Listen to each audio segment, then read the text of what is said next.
दोस्तों, यह सभी उपाय पंडित प्रदीप मिश्रा जी की कथा से सुनकर सूचित किए जा रहे हैं, इसलिए वीडियो को अंत तक जरूर देखें और ध्यान से सुने। आप सभी लोग जानते हैं कि सावन का आखिरी सोमवार 28 अगस्त 2023 को पड़ रहा है। इस दिन आप लोगों को 5 दीपक वाला उपाय जरूर करना चाहिए, क्योंकि इस उपाय को करने से आपको भगवान भोलेनाथ वो सब प्रदान करते हैं जिसकी आप कभी कल्पना भी नहीं कर सकते। तो इसीलिए आज की इस वीडियो में हम आपको 28 अगस्त 2023 के दिन किया जाने वाला इस सावन के 8वें सोमवार या सावन के आखिरी सोमवार के दिन किया जाने वाला 5 दीपक वाला बहुत ही बड़ा और विशेष उपाय बताने जा रहे हैं, जिस उपाय को अगर आप लोग करते हैं तो निश्चित ही आपके घर में सुख समृद्धि धन संपदा कभी किसी चीज की कमी नहीं होने वाली है। और शायद ये आप लोगों के पास आखिरी मौका रहेगा, क्योंकि यह सावन का आखिरी सोमवार है। इसके बाद सावन का महीना पूर्ण हो जाएगा। तो आइए दोस्तों, समझते हैं कि आपको इस सावन के महीने में कैसे ये 5 दीपक वाला उपाय करना है और इस उपाय को करने से आपको कैसे धन समृद्धि की प्राप्ति होगी, कैसे आपके घर में सुख समृद्धि आएगी। तो इस उपाय को करने के लिए सबसे पहले आप इसका समय जान लीजिए, क्योंकि उपाय को करने का जो समय होता है वो बहुत ही महत्वपूर्ण होता है। और इस उपाय को करने का जो समय है वो है शाम का समय, जिससे हम प्रदोष काल भी कहते हैं। और प्रदोष काल देखा जाए तो वह शाम के 6 बजे के बाद से शुरू हो जाता है, जो कि शाम के 7 बजे तक ही चलता है। अगर आप थोड़ा देर भी हो जाते हैं तो आप 7 बजे के बाद 8 बजे से पहले भी इस उपाय को कर सकते हैं। निश्चित ही आपको इस उपाय को करने के बाद बड़ा फल मिलेगा। तो आइए दोस्तों, शुरू करते हैं, जानते हैं उपाय आपको कैसे करना है। तो शाम के समय ही आपको 5 दीपक तैयार करने हैं। और हम आपको बता दें, ये दीपक आपको मिट्टी के नहीं लेने हैं, ये दीपक आपको लेने हैं आटे के। आटे के कैसे दीपक लेंगे? थोड़ा सा आटा लेकर उसको गूंद कर उसके 5 आटे के दीपक आपको तैयार करने हैं। उसके बाद में दोस्तों, इसके अंदर आपको रखनी है गोल बाती। हमने आपको पहले भी 5 दीपक वाला उपाय बताया है,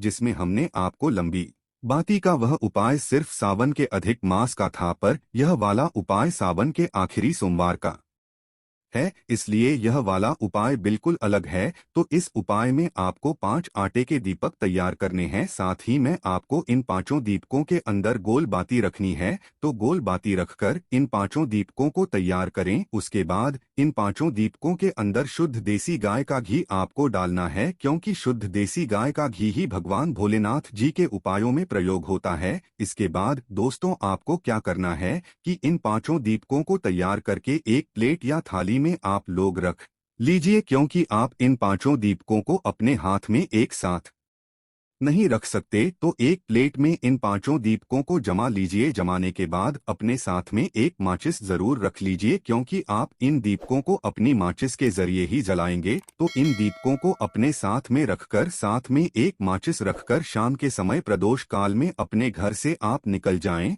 और इन 5 दीपकों को बता दें कि 5 स्थानों पर लगाना है। वह 5 स्थान बहुत ही विशेष स्थान है और उन 5 स्थानों पर आपको सही तरीके से दीपक लगाना है। तो जैसे ही आप अपने घर से निकलते हैं, सबसे पहले आपको पहुंचना है भगवान शिवजी के मंदिर में। आपके घर के आसपास जो भी शिव मंदिर हो, आप उस मंदिर में सबसे पहले जाइए अपने इन 5 दीपकों को लेकर, और अपने साथ एक माचिस भी लेकर जाइए। जैसे ही आप शिव मंदिर पहुंचे, शिवजी के मंदिर के अंदर प्रवेश करें, तो अपना सबसे पहला दीपक आपको शिवजी के मंदिर के जलाना है। इसके लिए सबसे पहले जैसे ही आप शिवजी के मंदिर पहुंचे, तो शिवलिंग के पास में बैठने के बाद अपनी उसी प्लेट के अंदर अपना एक दीपक जलाए। एक दीपक जलाने के बाद उस दीपक को अपनी प्लेट के अंदर से उठाकर भगवान भोलेनाथ को समर्पित कर दें। भगवान भोलेनाथ के साइड में या आमने या सामने आप लोग पहले दीपक को रख दे। इस दीपक से आपको याद रखिए कि आरती नहीं करना है, मात्र अपनी प्लेट में से दीपक को अपनी माचिस के जरिए जलाकर इस दीपक को उठाकर आपको शिवलिंग के पास रख देना है।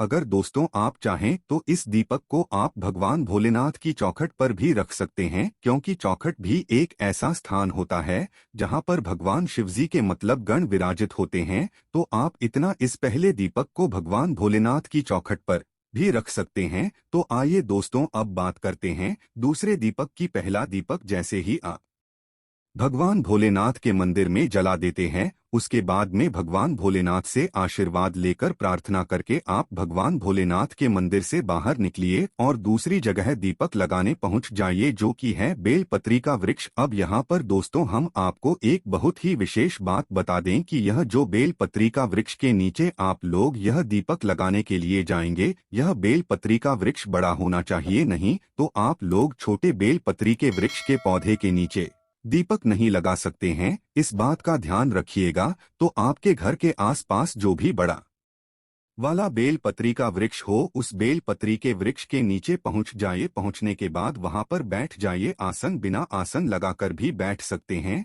तो आपको करना है, अपना दूसरा दीपक अपनी ही प्लेट के अंदर अपनी माचिस से जला लेना है। जलाने के बाद उस दीपक को उठाकर बेलपत्री के वृक्ष के नीचे रख देना है। उससे आरती नहीं करना है, इस बात का ध्यान रखिएगा। दूसरा दीपक बेलपत्री के वृक्ष के नीचे रखकर वहां पर धूप देकर भगवान शिव और माता पार्वती का नाम जाप करके आपको वहां से उठ जाना है और सीधा जाना है तीसरे स्थान पर, जो कि रहेगा आपका पीपल का वृक्ष। आपके घर के आसपास जो भी पीपल का वृक्ष हो, तीसरा वहां पर है दीपक जलाने का। तो भी बड़े वाले पीपल के वृक्ष के नीचे आप लोग पहुंच जाइए। पहुंचने के बाद आप लोग अपना तीसरा दीपक वहां पर जाकर बैठकर आराम से जलाए। अपनी थाली के अंदर तीसरा दीपक से जलाइए और उस दीपक को उठाकर पीपल के वृक्ष के नीचे समर्पित कर दीजिए, मतलब वहां पर रख दीजिए और भगवान से प्रार्थना कर लीजिए। फिर उसके बाद पीपल के वृक्ष के नीचे उठकर चौथे स्थान पर पहुंचे, जो कि है आंवले का वृक्ष। अब आंवले का वृक्ष जैसे ही आप लोग पहुंचते हैं, आंवले के वृक्ष के नीचे ये वृक्ष भी बड़ा होना चाहिए। तो आप आंवले के वृक्ष के नीचे पहुंचते हैं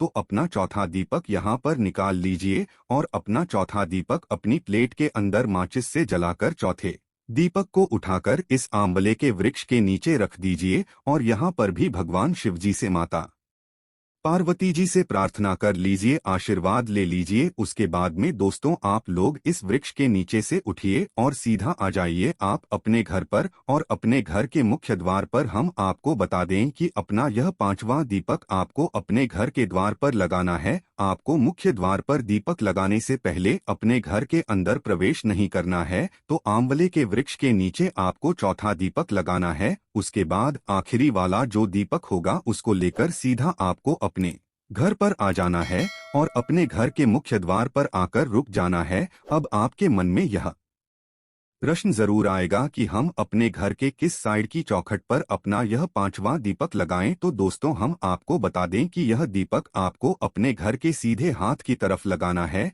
जैसे कि आप बाहर की तरफ से अपने घर की चौखट पर खड़े हुए हैं, उस समय जो आपका सीधा हाथ रहेगा उस सीधे हाथ की चौखट पर आपके दीपक लगा देना है। और दोस्तों हम आपको बता दें कि यह दीपक आपको अपनी प्लेट के अंदर ही माचिस से जला लेना है और उठाकर अपने घर के मेन गेट पर मुख्य द्वार पर चौखट पर सीधे हाथ की तरफ रख देना है। जब आप यह दीपक रख रहे हो तो अपने मन में आपकी जो भी मनोकामना हो वो आप भगवान शिवजी से जरूर बोल दीजिएगा, क्योंकि इसी पांचवें दीपक को लगाने के बाद रखने के बाद अपने घर के मुख्य द्वार पर आपको अपनी मनोकामना भी भूलना है, क्योंकि यही वो विशेष दीपक है जिस दीपक से भगवान शिवजी तक आपकी मनोकामना पहुंचेगी। और जैसे ही आप अपना पांचवा दीपक रख देते हैं, आप अपने घर के अंदर भगवान भोलेनाथ माता पार्वती जी का नाम लेकर प्रवेश कर सकते हैं। दोस्तों यहाँ पर हम आपको बता दें, आप में से कई सारे लोग यह प्रश्न जरूर करेंगे कि हमारे पास घर के आसपास कोई बेलपत्री का वृक्ष नहीं है,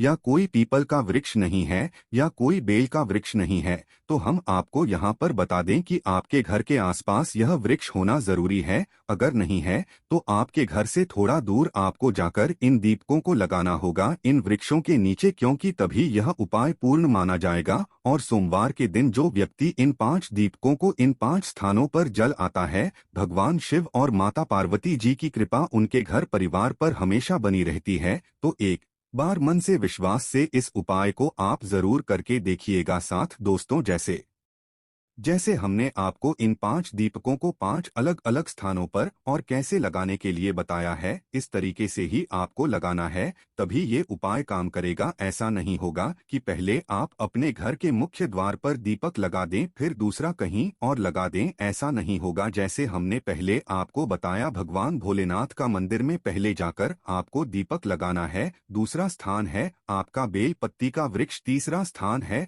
आपका पीपल का वृक्ष, चौथा स्थान है आपका आंवले का वृक्ष और पांचवा और अंतिम स्थान है घर का मुख्य द्वार। इन्हीं स्थानों पर इसी जमा कर ही आपको यह दीपक लगाना है और एक एक दीपक ही आपको रखना है। तो 5 दीपक वाला यह उपाय आप जरूर रख के देखिए। इस उपाय को करने में अगर आपको कोई भी समस्या आती है तो आप हमसे कमेंट करके पूछ सकते हैं। ओम नमः शिवाय, हर हर महादेव।